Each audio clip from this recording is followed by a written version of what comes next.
Assalamualaikum warahmatullahi wabarakatuh. My name is Muhammad Haikal Yamani and I am from class Sameh.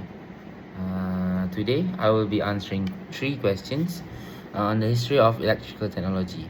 So, the first question is, what were Benjamin Franklin's contribution to the early understanding of electricity, particularly in terms of electrical charge?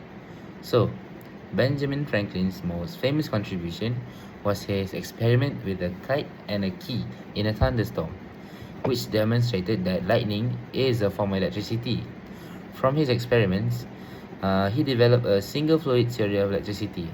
He coined the fundamentals of positive and negative charge, as well as conductor and battery. Most importantly, his work established the concept that electricity involves the flow of a common element, which was a foundational idea for future scientists. The second question is, how did Thomas Edison and Nikola Tesla's differing views on direct current and alternating current lead to the War of Currents? So, the War of Currents was a fair business and publicity battle in the late 1880s. Thomas Edison, who has invested heavily in the DC power system, aggressively promoted that DC is as safe as AC. He famously and unfairly demonstrated the dangers of AC by electrocuting animals to scare the public. On the other side, Nikola Tesla, with the financial backing of George Westinghouse, championed AC power.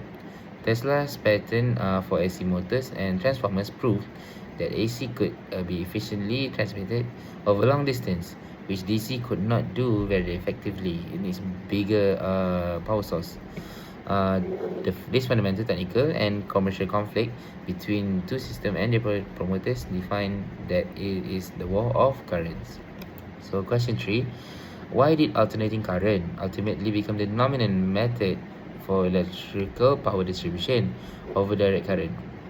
Okay, AC become dominant because of one primary reason, because it is efficient in long distance transmission. The key invention was the transformer. You know, the transformer between the bigger the coil and the small coil. So transformers allow AC voltage to be easily stepped up to very high levels for transmission, which minimize power loss over wires. Then near homes and factories, it can be stepped down to safe usable levels. Edison's DC system operated at a single low voltage, suffering massive power loss over distances, because distance affect the electricity, so requiring more power plants every few miles. AC's technical superiority for building a widespread centralized power grid ensured its victory. So that's all. Thank you for listening. This has been my overview for the all Benjamin Franklin, Thomas Edison, and also Nikola Tesla for electrical technology. Assalamualaikum.